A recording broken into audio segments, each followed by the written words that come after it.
Today I'm speaking with Dana Brentson, author of the Gloom Sundered. This checks all of my nice little romantasy boxes. We have a crazy concept of this like storm of magic with this acid rain stuff that's absolutely crazy.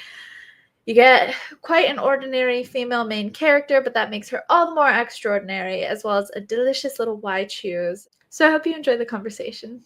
Welcome to Busy Reading Romantasy, a video podcast that discusses books that merge elements of romance and fantasy while occasionally exploring other genres. We get to escape our world and dive deep into themes of good versus evil, power dynamics, and all of the delicious taboo topics.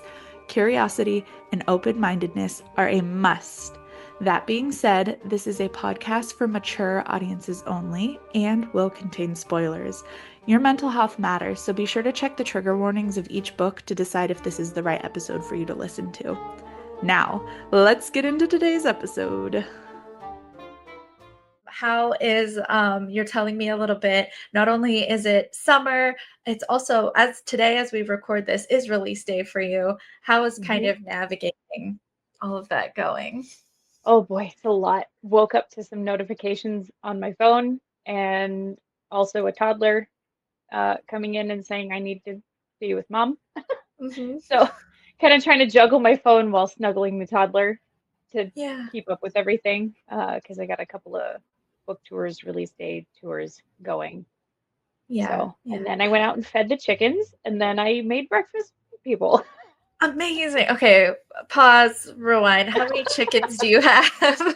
4, and I just got them and they're like young. Yeah. Have you ever had chickens before? Or no. This is the first time. Oh, that's so amazing. I got my first set of chickens about 2 years ago, and in about 2 weeks I'm gonna get another set of new babies coming in, and it has been the most fun journey ever. Oh, yeah. It's pretty wild.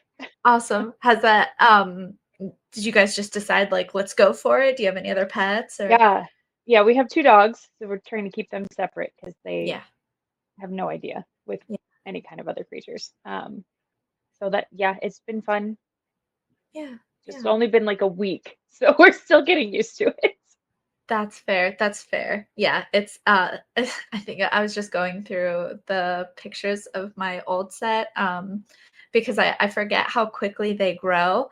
And so we had them obviously inside with the brooder where you have to keep them warm and stuff. And I think within by 1 week they were jumping on top of the brooder, and then it was between 2 and 3 weeks that they could actually jump and like hop onto the lid of the container that they were in basically. And then they could escape, and then it was like, okay, we have to get them outside, but it happens really quick. We got them a little bit older than that because we didn't have any idea for like hatching or anything. It seems like a little bit too much to add to our plate, but we got them as adolescents from my boss. Actually had too many chickens and was like, here, take them. So hopefully we don't get a ton of roosters because I'm laying hens, but that's fair. That is fair. We don't know what they are yet, so it's a surprise. Oh, okay. The kids have named all of them. That's amazing. What are the names? Okay, so they're all dark chickens. So we've got Midnight and Shadow, and then I don't know if you've played any Stardew Valley, but Krobus is like this shadowy creature in Stardew Valley. So my kids named him that because we're also virtual farmers in our downtime. And then one of them is named Kasumi after a character from Mass Effect 2. Amazing. There's nerds in this house. What a set of names, though. That sounds like the start of a very good book as well. Okay. Well, we could talk about chickens forever, probably. But I would love to just start and explore, how did you get into writing? Were you a big reader? How long have you been doing this? Yeah, big reader when I was younger. Just all the time. When I was a teenager, I got really into Stephen King, which was a weird thing. And my first story was like a short horror story that I wrote in sophomore year of high school. Kind of scared the pants off my friends because none of them read Stephen King. Yeah. So it's kind of along that vein, and they were like, "What's wrong with you?" Uh, Um, and then didn't do anything, read a decent amount, but not very much for a while. mhm, And then about 12 years ago now, I just decided to write something, and it kind of became my first book over a very long period of editing and figuring out what I was doing. mhm, So that was like a 7-year process before that one was published. And I just mhm. did, went self-publishing. And yeah, it's just kind of snowballed from there. Yeah, yeah. Awesome. Well, today we're talking about the Gloom Sundered, but before we get into that, I'd like to touch on some of the books that you wrote beforehand. So I wrote a series of short stories that are available on Amazon, kind of about the mentor actually from the first book the first full novel that I published. His name is Sam, and he's kind of from a time when there was a lot of magic, and then magic started to die out from a series of unfortunate events. And he was tasked with sticking around to kind of shepherd the next generation in. So it kind of follows his journey over the couple of short stories. And then it picks up with Her Latent Charm, which is actually right behind me, which focuses on a woman that doesn't she has magic, but she doesn't know what to do about it because everybody around her thinks that that's just a myth and that it doesn't exist until they Oh, see her doing wild things. yeah. And there's kind of like some pirates and an unfortunate and unforeseen allyship where she kind of tethers herself to a guy that's holding her captive and then destroys the ship around her. And then they kind of have to just run away from everybody who's left, still trying to get back at them. Yeah. That sounds amazing. I will have to check that out for sure. Awesome, awesome. How have you noticed how has your writing changed over the various books to kind of getting to where you are today? Oh, I've used a lot less filler words for one thing. Mm, There was a lot of unnecessary detail and exposition, that kind of thing has been cut and mhm, streamlined. Mostly it changed when I started working with my amazing editor, Woody from Copper Coin Editing. Basically just going, we need to streamline the plot here and not mhm, just go off on tangents that mhm. aren't connected. So he kind of helped me with my first novel, and then I've been working with him since, and he really helps me. He kind of keeps me on track and says, okay, but why are we doing this? Maybe we Right. should have a little bit more explanation here and not over here. Right, right. Okay, I see. I see. Yeah. Awesome. And then do you have any like routine? Do you have a specific cup of tea that you make when you write or kind of anything, any rituals like that? Or you just kind of go for it when and where you can? Nowadays it's when and where I can. When Gotcha. I used to have a routine before my kids were born, Mhm, it was usually early in the morning when mhm, everything else was quiet, a cup mhm, of like Irish breakfast tea mhm. with lots of caffeine Yeah. and some small, like, you know, piece of toast or something, and then just write until I run out of inspiration. A lot of metalcore music, like started Mhm. off with like Breaking Benjamin and then kind of Mhm. moved on to into other things, but a lot of that like angst filled stuff really kind of helps my brain work in the background. Gotcha. So Okay. now it's just whenever I can. I've been actually getting into doing writing sprints with author friends. Mm, mhm. That's been really helpful because it's been kind of hard to carve out time with everything else going on, mostly with my kids running around because, Yeah. constant interruptions when they're little, which is great, but also not great. Um, Right. Right. so having that 15 or 20 minutes where I'm able to just say, this is what I'm doing, and just Yeah. put my headphones on and tell everybody I just need 15 minutes. And then having a couple other people to keep me accountable has been really helpful. Yeah, yeah. How is that set up? Like, how does that work? Is it just kind of you do it whenever you can in the day, or does everyone sit down at the same time? Or like, just because I've seen like maybe like sprints, but that's over like a live stream aspect on TikTok. Hmm. So I Yeah, wasn't sure how they worked. I've I've done a couple of those. Yeah. like on Instagram lives, and it's usually kind of around bedtime. So if my husband's Mhm. got the kids I see. down Okay. for bed, then I can just quietly be in my room Yeah. writing. I've had a couple where I've tried to do it myself too and just said, Mom's setting a timer.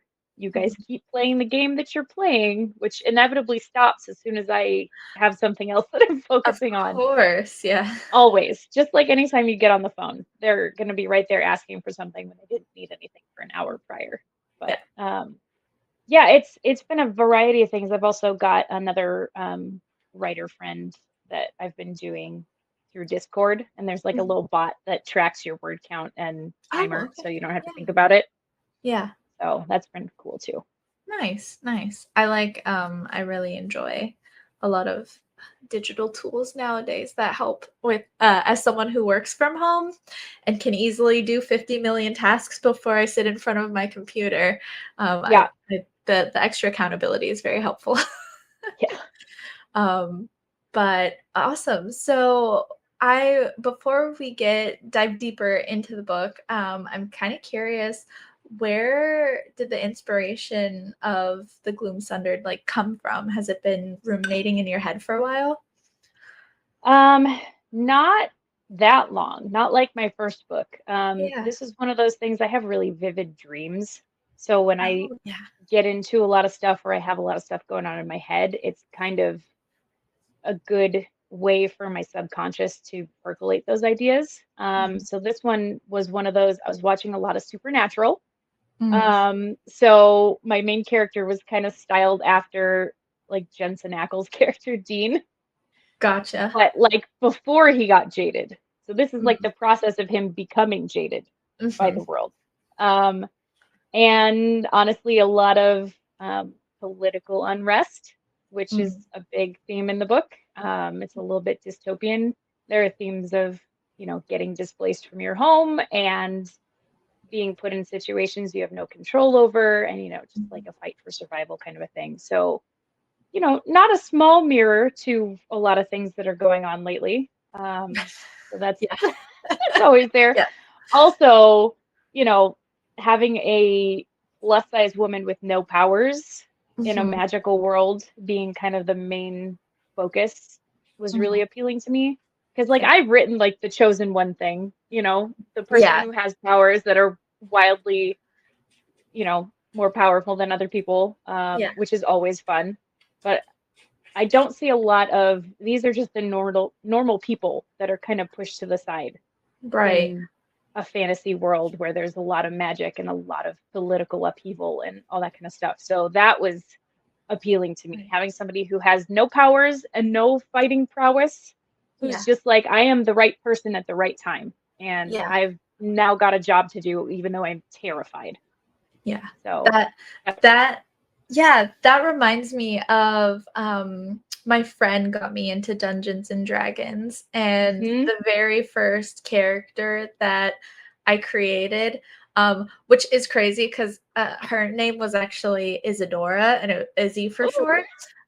And the there you the go. whole concept was that like I was so almost like plain that I got so sneaky. I was so good, and essentially, I just realized I put the two together, and I was like, "Oh wait," where that became my superpower that I can just kind of like blend in and get in out of places. Wait, Uh, your first D&D character was a rogue? yes. I do. Amazing. Yeah, that's Yeah, so funny. I was kind of a little overwhelmed by any of the characters that had like magic systems and Yeah, like spell slots and all that kind of so I was like, I let me just do this. Yeah, it worked out totally get that. perfectly. Yeah. Yeah. Have you played a lot of Dungeons Dragons? Yes, like a Yeah. lot of Dungeons and Dragons. You should see my desk on the other side of here is just full of miniatures and like a Lego D&D set. It's everywhere. Oh, Yeah, amazing. my Yeah. coworkers actually were like, "Hey, we should play this game together." Yeah. Just so many years ago, and I absolutely fell in love with it. And it kind of Yeah. became a huge part of my personality, which also actually helps with writing inspiration. When you have like a really good Dungeons and Dragons session, and you're like, "This is amazing." Yeah. And then it kind of just naturally flows into, okay, now I have all this inspiration for a book. you know? Yeah, that's what I was just about to ask was like, how Yeah. does that affect your writing? Because I'm sure, like, yeah, as you're playing out stories, Hmm. all of these scenarios start to come out. Yeah. Yeah, it's a lot. And I was also a an avid note taker. Mm. So my husband and I were playing this game together, and we played a married couple as our first D&D character. So it's like the halfling rogue, and he was the dwarf cleric. And he, oh my gosh, the number of natural ones he rolled in every session was just amazing. He Yeah. once crit failed a bad guy to death because he Oh, crit failed so hard, and then crit failed on his fumble roll, and then that ended up hitting the bad guy again. So that was impressive. I actually have another like story idea tangential to all the others in this world that's his character, like in the aftermath of that campaign. yeah. So Yeah. that's Oh, another thing that came out of that too. yeah. That's awesome. Actually, I spoke with another author, and he was a DM, and so he was basically talking about how that allowed him to almost like beta test his world. So he would get Yeah, players to come and like test out the magic systems and see like yeah, what loopholes they could find and stuff like that. yeah, And I'm like, oh, it's so brilliant. And I think even just like creating a character, um, all the like I mean, I couldn't even tell you half of the stuff that we like played through, but the things that became part of my character, like situationally, like the jokes that just get played out and stuff, yeah, it sticks with you. yeah. Yeah, Yeah, it's pretty that's awesome. amazing. They have a lot of character creation tools or dungeon Mhm. master tools that if I get stuck, sometimes I'll look at like a random table for personalities or settings Yeah. or that kind of thing, and not like taking directly from that, but Mhm. it gets the wheels turning, you know. Right, And I right. actually, as a dungeon master, we actually just finished a campaign that we've been playing for like 8 or 9 years, where I took them from level 1 to level 20, which almost Mhm. never happens because campaigns don't last that long. Yeah. We just finished that, and one of the places that was in this like world hopping campaign was actually Mm. the setting of the Gloom Sundered with like, the Oh. chaotic magical storms and all this other stuff going on. So they had to battle through that a little bit too. Oh, So that was wow. fun. That was fun. Yeah. That's awesome. That's so cool. Yeah, so getting back on track. Um, and we're working through it. Yeah. Can you give me a little kind of snippet, a little sneak peek of the Gloom Sundered for anyone who hasn't read it yet? So it starts off with Isalee Wilshard is our um, non-magical, non-combatant character who is basically just following her best friend Gentian around the countryside as he battles monsters, because that's his calling in life.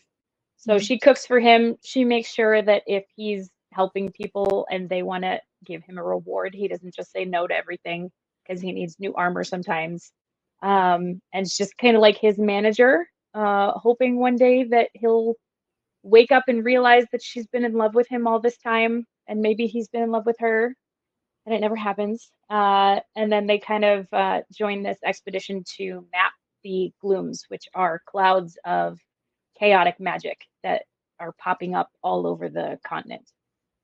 So they volunteer to do this, and they get sucked into a magical storm, and separated in this city that has been lost to the storm. And Mhm. Isalee wakes up alone in this place with constant acid rain, where she's got to be cloaked and masked so she doesn't, inhale the mist and burn her lungs, so she doesn't get burned on her skin. And now she's in this political landscape where people are segregated between the magical people in the safe inner district where there are no storms because they've rigged it that way, and the outer Mhm. district where they have to survive. And there's definitely unrest that is put down harshly and quickly.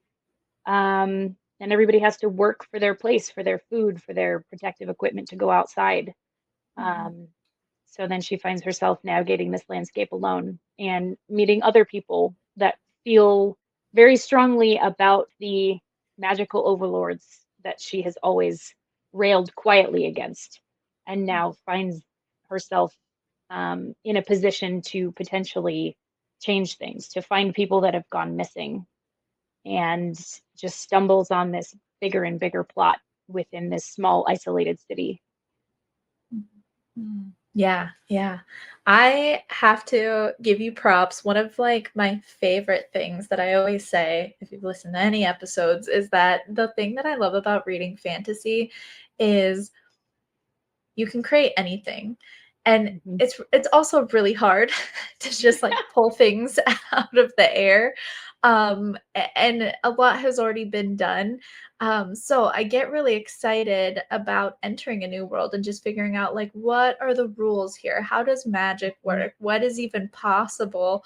And I think the Gloom definitely ticks the box of like I don't, as far as I could recall, there's nothing like it that I've read, which made it very exciting. I actually just had an interview last week with some ladies who created a local quiet reading club that I went to. And I was asking them like, oh, what are you reading? What genres? And they asked what I was reading. And I brought up the Gloom Sundered. And I was like, yeah, they just got like sucked into this magical storm. They are separated. They think each other is dead. And I'm only like 15% into the book. I was like, and I don't know where it's going to go. I don't know what's happening. But it made it very exciting because the whole time I like, um, I with the pacing, I was just like, I don't know if this could go anywhere, you know? Yeah, So that made it fun to read, in my opinion. thank But you. backing up just slightly, and this is the part where, as you know, we have spoilers, and we're gonna talk deeper about the book. So if you haven't read it yet, pause it here, go check it out, then come back and finish the episode. That way we can just talk freely and dive in a little bit deeper, so we don't have to worry about spoiling anything or getting creative with wording. So but just backing up slightly, I one of my first notes was like, also not made for running, because I abhor running. That's not my thing. It was like instantly I like her. Yeah, no, not runners. Also very inspired by real life. Nope, not a runner. Yeah, I don't yeah, like yeah. it. It makes me upset. No, that's fair. What was some of the inspiration behind creating Italy? Oh, a lot of myself went into this character. I am not afraid to say, aside from the cooking, I am terrible at cooking. So Okay, that was kind of like a dark mirror to myself, being the fair. person who could be like, I have trail rations and fruit. What can I do with this? And I did a Right. lot of deep dives into different kinds of dishes and how you would mix things together. There were a lot of internet searches about different recipes because I have no clue in my personal life. So, the hating the running thing, having no combat skills, being an ordinary person who wants to change things and feels like you have no power, very deeply personal to me. So that's where a lot of that came from. Um, Beyond that, also the pining for the friends that has never turned his eye that way. Also have had several of those. So it's just I wanted this person to be someone that was highly identifiable for most people. Mhm. Because I feel like most, female main characters are in fantasy genre, which again, I love this whole like overpowered magical person who is Mhm. discovering themselves on this journey and becoming, the powerhouse that changes the world kind of thing. I Mhm. absolutely adore that, but I wanted to see the other side of that. So that Mhm. was a big inspiration for making Isily. Yeah. Um, and yeah, I think that was the biggest part was I wanted to see somebody who didn't have all of these advantages or powers or whatever. Like she Mhm. can't lift a sword, she throws a rock and then runs away. Yeah. Yeah, yeah. So I feel like that could be me and it would still be okay. Mhm. Well, and I think that's so beautiful, because a lot of the times, I like, now that I'm a little bit older and have a little bit more life experience, I can actually see the overlap between corruption of power and the Mhm. people who are in charge, and Yeah. all those themes. And you're so right. A lot of the books that we read, it's really empowering to read about really strong, powerful women.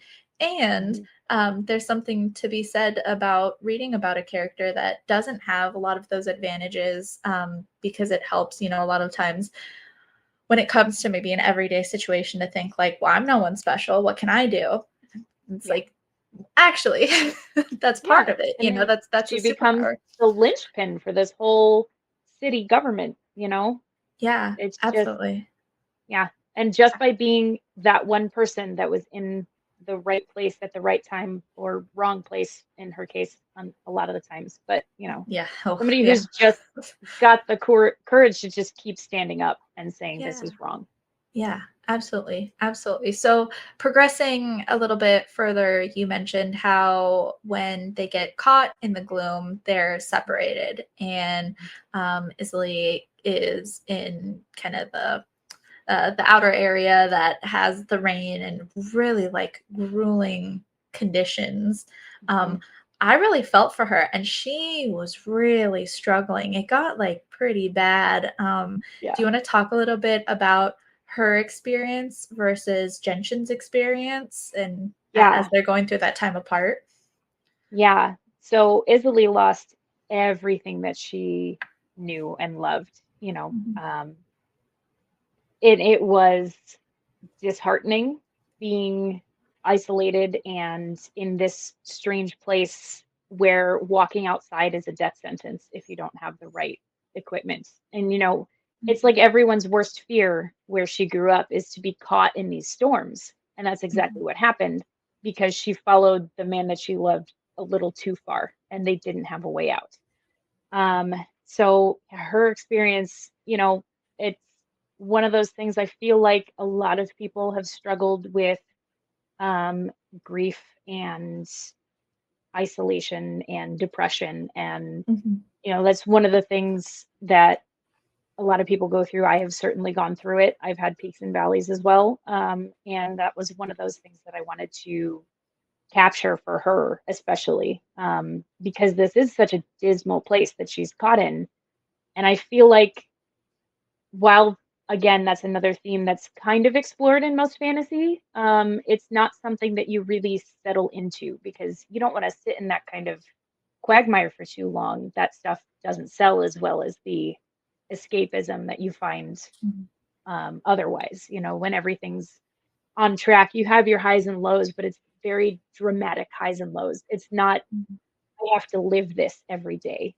So that was another Mhm. thing, kind of along the same theme of I want this to be something that's very relatable. I wanted, like, the whole book, I just wanted to be very relatable, aside from the magical aspect of it.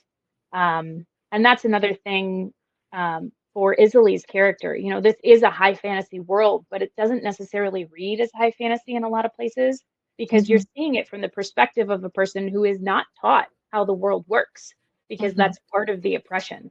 So, like, Mhm. the magical people who run the world, her world. Um, they know how things work. They know how the gloom works. They know how magic itself works. These people are not taught that. They're taught the magical people take care of you and you do the menial labor so that they can focus on more important things. So that was Yeah. one of the things that, I feel like there wasn't as much world building in this because my characters don't Mhm. know how the world works. Mhm. So they have snippets, and we get one little expositional spot where they ask how things work, and they're kind of told, but again, it's a dumbed down version because Mhm.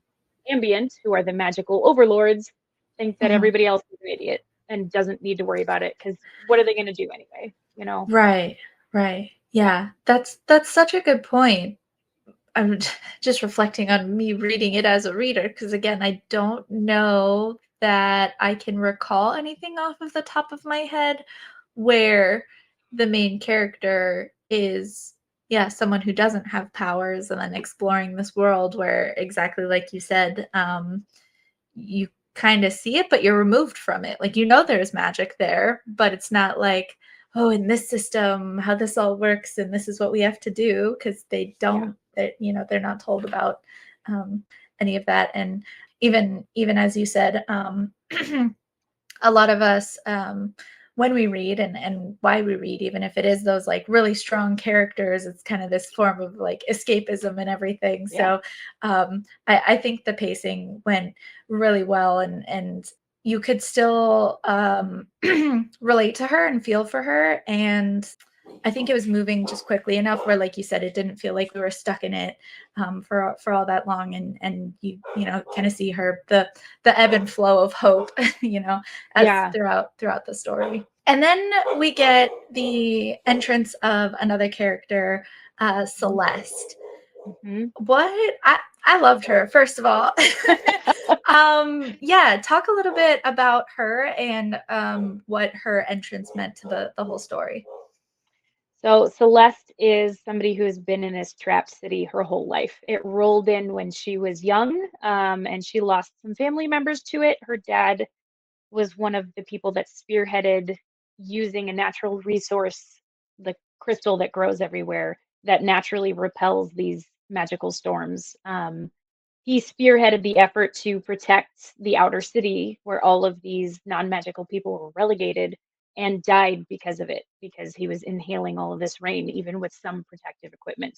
You know, he breathed in the acid for too long and she lost him, but she kind of picked up where he left off in trying to innovate without magic using the natural resources that she had available, and kind of doing it in secret because she felt like the magical rulers probably wouldn't be too excited if she was undermining what they were doing, in the name of protection. But, you know, everybody has strong opinions on that. So she's just kind of this brilliant inventor who has a lot of flippancy, with regards to the ambient who are in charge, and is just doing everything that she can to protect her people and to make sure that they know that there is somebody that's not the magical overlords living in their palace that's protected from the rain, who is looking out for them. And she's just kind of this naturally confident woman, because she knows that she's doing everything she can and she takes comfort in that. And even though it's still very difficult life, she knows that the people that she's protecting are worth it and her time is valuable and well spent. So, you know, one of those people who sure has insecurities like a lot of us, but finds enough comfort and security in the fact that she is doing everything that she can, that she just is outwardly expressive and very open with her feelings and very open with her desires, and um, just goes for what she wants and takes it as best she can because she knows that she can do anything. Yeah.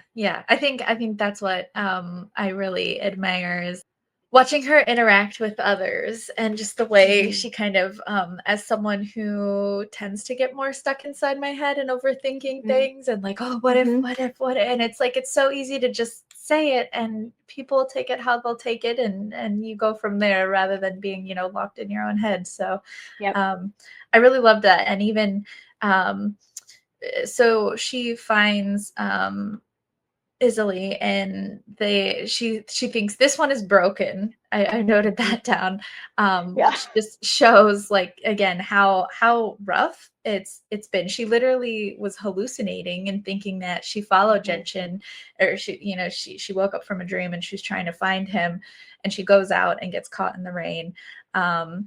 But uh so Celeste kind of becomes this key in almost bringing her back, you know, and kind of Hmm. giving her a little bit of hope again, and Yeah.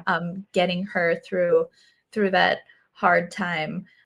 Through that, you know, we get more uncovered about, you know, the people who are underground and kind of, you know, are a little bit more removed from this system, and um, kind of all the pieces that work together. But essentially she gets entrusted with this mission to go find somebody. There's this promotional spot that gets her into that Hmm. lucrative inner circle, essentially. Yeah. And that is where she runs into Genshin, and Yeah. they reconnect. um Yeah. Although I guess we kind of skipped over a little bit of Yeah. Celeste. Yeah, a lot. A lot happens in this story. Okay, read the book. There's a lot. um, It's yeah, she's thick. yeah. So essentially, what I was kind of trying to get it to was the point where we have these kind of this nice little triangle, as we put Hmm. it, where we have Celeste and Isley as they were getting to know each other and kind of regain hope for everything that they were trying to do. And then she goes and she finds Genshin again, brings Hmm. him back, is like, hey, this is the lady that I've been with for a while. Yeah. And then Celeste, being Celeste, is like, so were you doing this, or like what? How everyone needs to explore what they need to explore, and then we'll come back and like compare Yeah. notes. Yeah. She's very How? confident. She knows what she wants. Yeah, no, absolutely. So, can you speak a little bit on like that dynamic and just Mhm. kind of when it comes to the three of them? I think it's really beautiful how they made it all like work and yeah, just kind of what uh creating all of that together. So this came out of my deep dislike for love triangles. I don't Oh, like them at oh, all. They okay. make me so upset, and a lot Yeah. of times I'm like, "What?" I feel like this could just work if you all just admitted you all had feelings for each other, no matter what they Yeah. were. So I've been, a lot of inspiration from kind of the other books that I've been reading. Mhm. I know I just recently enjoyed Shades of Fire by Jenny Grimes, which had a little bit of that going on, and I was very Yes. excited about it. I was like, "Ooh, I have that too," kind of. Yeah, I really don't like love triangles, and I was like, "Here's this person who's bringing Isaly hope for the first time in Mhm. forever," and then Mhm. you've got Genshin, who has been the love of her life, and she now has to choose between them. That's really hard. She just got her hope back, and now we're gonna be throwing her to the wolves and making her Mhm. choose between hurting the person who has given her hope and the person who has always been the love of her life. That's harsh. Mhm. Um, so it's I don't like love triangles. And I was like, you know what? Celeste is an open person who has no compunctions about this. And it's not one of those taboo subjects in the world Mhm. that I've written. Mhm. Um, like just all walks of life, all genders, all sexualities. It's all cool. There's a lot more to worry about in the world with these chaotic magical storms. So let's Mhm. just let people be who they are and enjoy what they like, and that's not a problem. Mhm. So, it's one of those things. It's not abnormal for this kind of a thing to happen, Yeah. like Yeah. I feel like a lot of times it is in especially the US society. Like Yeah. this is a taboo. This is, a smutty subject. It's just people enjoying people, and that's fine. But Yeah. Yeah. so Absolutely. yeah, and Genshin's journey, basically just stuffing all feelings down because he was traumatized in his past, losing his parents, and Mhm. decided that yes, he could be a part of Isaly's family because her parents took him in, but he didn't really want to explore any deeper connections aside from the friendship and love he had for his adoptive family. Mhm. And it was kind of skirting the line of we grew up together, but in my mind it was always more of a like boy next door kind of a thing, Mhm. who just happened to be orphaned through awful circumstances. Mhm. So, it was one of those him realizing that he had stuffed down these feelings for a really long time. And they finally came to the surface in that Mhm. moment of um, basically holding Isaly's almost dead body in his arms and going, why have I wasted so much time? Mhm. Um, so, he finally finds her after suffering. He went through his own trauma and his own loss of hope and kind of just tried to scrabble back out of that, and had just started to find himself again, give himself purpose like he had before he got caught in the gloom, and then finding her again and going, I don't have to have wasted all this time. We Mhm. can do everything that she's always wanted. We can be everything that she's always wanted that I didn't realize that I wanted, except Mhm. now there's this other woman. So he kind of does the dutiful thing and stuffs his feeling down until Celeste says, well, why not both? That's not a problem. This Mhm. isn't a problem for me. Is it weird for you guys? I don't know how that is because you both Mhm. seem like you're in love with each other. So, Yeah. Yeah, she's literally like, go figure it out, come back and talk uh-huh. to me afterwards. Yeah. But I love her for that, because at first when um, him being nice and honorable and kind, and like you said, shoving it down, as a reader, I was like, no, wait, what are you, no, you're supposed to Yeah. reunite and it was gonna be beautiful. And Yeah. we get that eventually, essentially. But I love, that's part of why I admire Celeste so much, and be like, no, no, you guys got Yeah. something, go figure it out. I'll Yeah. be here. Yeah. um like you point out, like, what a beautiful thing that can be possible when there's not weird rules, or like kind of the norm Hmm. to try to fit into, when it's just like, okay, like, let's all just talk about it and Yeah. see. Just be Yeah, open and it's fine. no, absolutely, absolutely. Okay, so speeding up again just a little bit, we're going to skim over some stuff. We Hmm. get to the point where Isily find out finds out that they've been doing experiments, and she Hmm. finds the people that are trapped in the cells that are getting exposed to the rain. And I think this, for me at least, was kind of the start of like getting prepared for this final battle, essentially, of Hmm. like all the things that are happening. um, Talk us through just kind of that aspect of things, and what it opens up for readers, and kind of the start of like getting all this information about like what's actually going on. Yeah, the intrigue part was difficult for me because I am such an open person that I feel like Mhm. a lot of that kind of stuff doesn't come naturally. So that was one thing that I worked with my editor a lot on. Mhm. But, this kind of idea that this society is using this city lost inside the storm as a way to study the effects of it.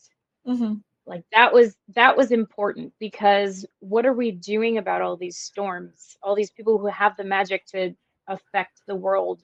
We put up towers that can kind of keep the worst effects of the gloom at bay, but it's still letting some of it in.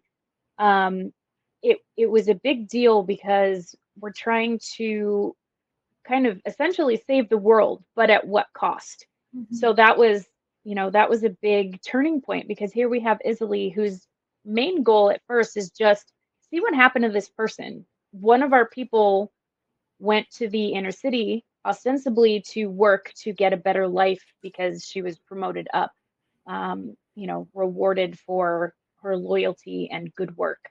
And then she went missing. Mhm. There's a big divide between the inner city where the ambients live, where there's no storm, and the outer city. There's like just one point of entry, just one tunnel that's heavily guarded. And once you kind of cross that line, most people don't come back or send word because Mhm. also you're kind of shrugging off all of the pain and suffering that you've had. So a lot of people, once they get promoted, they're like, all right, this is my life now. I'm not even going to think about what that used to be because it was so hard. Mhm. And, so there's not a lot of information flow, which is another big point of Mhm. how oppression works. So the fact that she is in here just trying to find this person, just trying to find a little bit of information, and then kind of stumbles upon some missives, but again, that's like hearsay. Did she write this herself and sign her name? But then she Mhm. finds out, okay, maybe this missing person is in the prison that Mhm. only the ambient go to because they're in charge of it. Why are the people in charge the only ones who get to be in this prison? Mhm. So she ends up sneaking her way down there through her very strong distaste of tunnels, down into a Mhm. very dark, singular direction, and then finds all of these people in various stages of being exposed to this constant rain. And she Mhm. goes, okay, here are people that need to be saved, but also here is a way to prove to all of the people who have blinders on, who are just trying to survive, that things are not okay here. Mhm. We all live under this guise of the ambient are protecting us because they have magic and that's how the world works. But they are not the benevolent rulers that we all see. And she's been Mhm. struggling to find proof for all that she's seeing and overhearing. Mhm. Because who is she? She's nobody to these people. She's just some random girl that stole a spot that she didn't earn. And Mhm. now she's coming with all of this quote unquote evidence. So, yeah, that was a major turning point, both for her, for the people that she rescued, for the people of the outer city who have basically no idea that all of this is going on, but also for the ambient, because now here they are saying, I have lost control of this situation. Mhm. So that was kind of just the turning point because now the people who have been oppressed are starting to realize just how oppressed that they are. And Mhm. the oppressors are going, I am about to lose control of this city. So Mhm. that kind of was the first big spark, but it wasn't the last by any means. And Isley ends up diving right back into the fire. So, Yeah. I love the way, again, I kind of just keep coming back to the pacing, and because I even had a thought towards the beginning where like, hmm, I wonder if like the it was intentionally caused. But then I was like, but then why would they be stuck inside of it? Like we had just not enough information to kind of fully understand why everything was the way it was. So like anytime I had like that little thought, I almost just like dismissed it, or and then we find out that, oh, okay, they're intentionally separating families as well, and Mhm. the just like layer after layer after layer of everything. Yeah. So I think that as someone who um reads a lot of books, I always enjoy when I find that the answer is not so obvious. Sometimes you can just see ahead and you're like, "Oh, like I know how this is gonna work out." Yeah. This one, through the whole thing, I think I was just like, "I don't know. I don't know Well, where that's this is good. gonna go." Yeah, no, Because I'm also that absolutely. person who tends to see the thread of things and I go, okay, Yes. here's where we're going. So I really enjoy books or shows or movies or whatever it is that I am completely thrown for a loop. Yeah. Those are my favorites. Oh, you nailed it on this one because every time I was like, I mean, I figured, okay, like the two that I was like, okay, at one point they're gonna get reunited. I just had Mhm. no clue like how, where, when, why. I don't know, but Yeah. and kind of like I said, the kind of final battle, the inevitable downfall, even Mhm. that, which again, kind of going, moving forward to that where. Um, my poor little stressed out brain at one point was like, Celeste is caught, and Yeah. then Isley's down in the dungeon, and Uh-huh. Genshin is stuck somewhere. Like everyone gets separated. It's not Mhm. looking good. And I was Mhm. like, oh my goodness. Again, I don't know how this is going to work out. I'm pretty sure it will, hopefully. But beyond that, um, what was it like for you writing kind of those that last big push to kind of overthrow the ambience? It was a little overwhelming trying to keep all the pieces together because my brain Fair. was going in 10 different directions at once. And then I kept forgetting, especially as I was editing, I kept forgetting how certain threads had altered as I went. So then I'd have Mm, to reread a lot of times or like take mhm, little notes on the side and say, no, you changed this. Make sure it mhm, tracks all the way through. Again, shout out to Woody, my editor, for also being very meticulous in that aspect. He is very good at mhm, that, keeping me on track, my squirrely little brain. Um, yeah, I wanted it to be, everybody's got their job and it should end up with everybody succeeding. We've got the distraction force that is mhm. Celeste with her bombs that she created. There were no bombs in this world before, and she's figured out how to do that kind of accidentally, but still. And then you've got Genshin like helming the whole force of the non-magical people, and Italy is supposed to just be getting more support, going and showing her scars that she earned through a lot of trouble when she got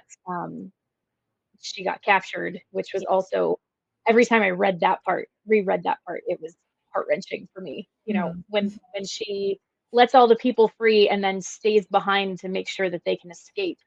And mhm, again, like just being the right person in the wrong situation to be that bulwark, even though she has no skills to be doing so, was very gratifying. And then her escaping from the experimentation that she had been under, and by throwing herself into the acid river, it's just she's just unstoppable in a very tragic way.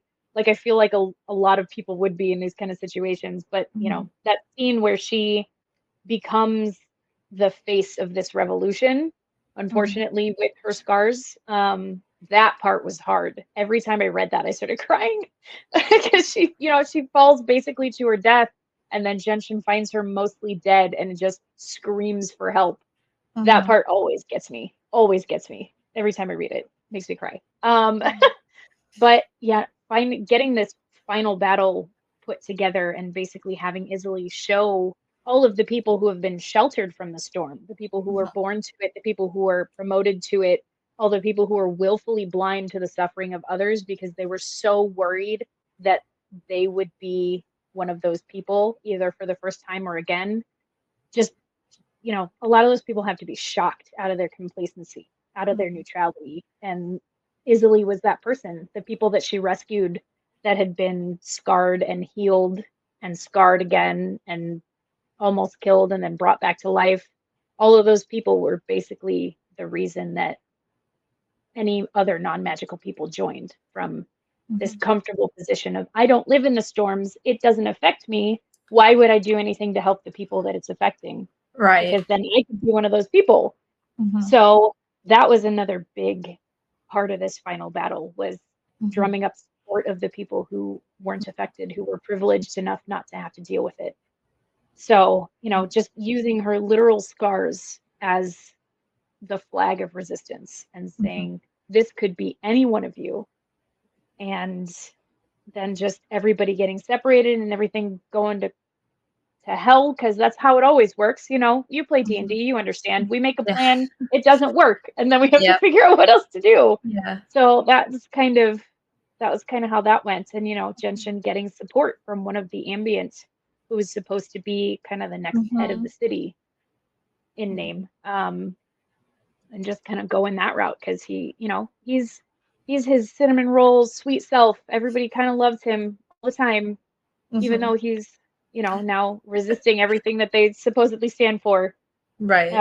So, and I mean, there's also this thread of most of these ambient, even though they are the oppressors in the story, a lot of them still feel like they are doing good work. So you've also got that idealism that you're fighting against, where they truly feel like they are on the right side of history, even if they are experimenting on people, because they're trying to make it better for the rest of people. You know, if this is going to be our lives, we got to figure out how to adapt. So, you know, and then Celeste getting captured because she is unwittingly actually the point of the whole experiment by the end, because she's the only one who has been like, okay, this is what we live with. How can we make this better? It doesn't matter if we have magic or not. We got to do something. So, you know, running afoul of the mistress of the city, it was just a lot to keep in mind at the same time. And it felt like juggling, and I am not a natural juggler. So, you know, it was just a lot of note taking and a lot of, where do I want these characters to go? And a little bit of starting from the end and seeing where does that lead to if we work backwards, like if you're doing a maze in a little puzzle book. No, I mean, the book is pretty long, and so you do build up an impressive cast of characters beyond the main character, supporting characters, friends, enemies, and, you know, multiple locations and stuff like that. So that's another thing that I always just really love is the little details that make things feel really realistic. So, you know, when they're planning to make this stand, kind of just how they were going about it. And they were like, oh, we can steal, you know, from the dormitories, the gruel, you know, if we need more food for people, or, you know, how everything's working. I appreciate the extra length because for me in my brain, it made everything more clear as well, Yeah. rather than trying to shorten it and stuff it in. And then sometimes if there's a lot of people, my brain is like, I don't know who this person is. And they were all they had enough story to be distinct to me, which I appreciate. Yeah. Thanks. Yeah. So we go through this battle, and in the end, Mistress, how do you say it? Kiosh? Yeah. Yeah, Yep. perfect. I always like to ask. It's so funny because when I read, I just like speed read, and I'm like, it's whatever. And then now that I talk to authors, I'm like, How do how? you say this word? Which is funny because I feel like most authors don't necessarily go through that. I can't remember Oh, who it yeah. was. There's some big name authors like, I don't know, I just write it down. Yeah, fair. We don't know either, my friend. It's fine. However you want to say it, it's cool. Oh, okay. So essentially she falls, she dies, and where can you just give an overview of where everyone ends up like towards the end? They're still in Mhm. the gloom. Still got to figure that Yeah. out. But Yeah. how does how does everything kind of end up? So basically, um, when Mistress Kiosh kind of overextends her power, Mhm. being this powerful, conduit of magic instead of just like a normal, I can kind of access it. But she's got a lot of potential, like almost unlimited potential, and she overdraws and she Mhm. kind of destroys the barrier that they put up that made this idyllic little eye of the storm. Mhm. So the gloom has rolled over the entire city at this point, Mhm. and the underground kind of now becomes the new hub because it's the only place that is protected. Mhm. Still not enough room to house everybody. Still have to contend with, the wildly changed beasts that wander into the gloom. Mhm. Um, but it is a place where they can have some shelter. Yeah. It's also with the chaotic nature of the storm.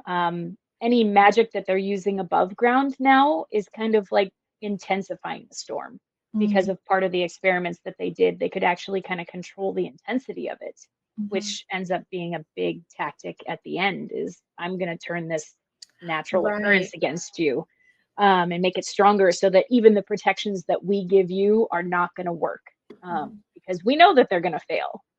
Um, so it it ends up being dangerous to use magic above ground, but because of that natural repellent crystal that's kind of seeded through the bedrock, there's a little bit of that protection in the underground now. Mhm. So the ambient that have either surrendered or joined the stills in their fight against the mistress and her experiments, um, kind of end up making a new council, down below with the old oligarch who were fighting against the corruption. Mhm. So you kind of end up with more of a cohesive Republican or Republic society where there Mhm. are councils of people who are deciding what everybody, how everybody can live and working together with the people instead of just, I am in charge of you, you do what I say. Mhm. Um, so, there's definitely a lot of tension still between the ambient and the stills because there's going to be tension, but everybody's trying to work together and, trying to expand the tunnels underneath so that they have more of like a network, um, so that they can have more people housed down there and not have to Yeah. deal with the rain up above. And um, it's not the last time we're going to see these characters either, I will say, because my main story is in the same my main series is in the same world. So this Mhm. is the first of my interconnected standalones. So Gotcha. Okay. they're going to be kind of part of how the world comes together later because Oh, okay. there's the gloom is not just one continent's problem. It is actually Mm. part of the world state that is decaying. And Oh, these people are going to be kind of part of helping my main series main characters later yeah. on. Oh, okay. Awesome. Hmm. I'm excited for that. That was gonna be my next question, just like where it ended. I was like, so is there Hmm. book two? Or, you alluded to at least we will see them, and it's Hmm. going to be, it's part of a bigger world, more Hmm. problems. So um Yep. Oh, exciting, exciting. So what Yeah. are you working on now? Is there anything you can tell us about that? What might Yeah, be coming out next? I am trying to work on book 3 of my main series, the ambient Hmm. series. Hmm. For some reason, I've got a little bit of a block there. Ideas keep kind of changing, and I'm a very linear writer, so I have to like go through the story beats in order because that's Okay. how my brain works. I Yeah. actually recently was like, I feel like doing the climax, and I got like a page done, and I was like, this is uncomfortable. I Never haven't mind. written to this point. I don't know what's going to happen to lead here. So I had to stop. I also recently, another like standalone, but in the same world, the same continent, Mhm. was doing kind of like a shifter fantasy kind of a thing. Again, Mhm. with a main female character that doesn't have any powers and likes to live this quiet life, but just kind of Mhm. accidentally stumbles into being the protector of her village, which is on the outskirts of a gloom, Mhm. and then dealing with that. So that's kind of like one of those guilty pleasures. I just kind of want to write this for myself kind of Yeah. a thing. But yeah, book 3 is hopefully coming soon. I think after this release, a lot of stuff is going to be changing. So I'm going to Yeah. try to step back from the publishing aspect and try to Mhm. focus on the writing because for a little bit I was too focused on I need to have, releases this often so that I can try to keep some momentum, that kind of Mhm. thing. And it's just stressful. And I think I'm just going to try to focus back on writing the story that is rattling around in my head and seeing Yeah. how far I can take that. Absolutely. I love that. And Mhm. I love that you listen to that. That's the number one thing is, everyone's got to do what works for them. So Mhm. I'm excited to continue this journey. I want to figure out what happens to them, obviously. Yeah. Yeah. Can you let everyone know where they can find you, contact you if they want to know more about anything? Yeah, absolutely. I have a website, dcbrentson.com.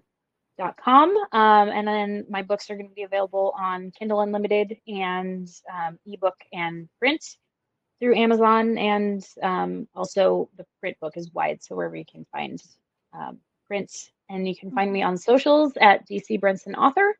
And yeah, I'll just be lurking because I tend not to be super Perfect. consistent with my socials, but I All good. try. Yeah, absolutely, absolutely. Well, thank you so much for taking the time to chat with me today. Of course. As always, I appreciate it. I really love getting to dive deeper into the worlds that I'm reading about. So, yeah, always a great time. Thank you so much for reading it. I'm glad you liked it. Yeah.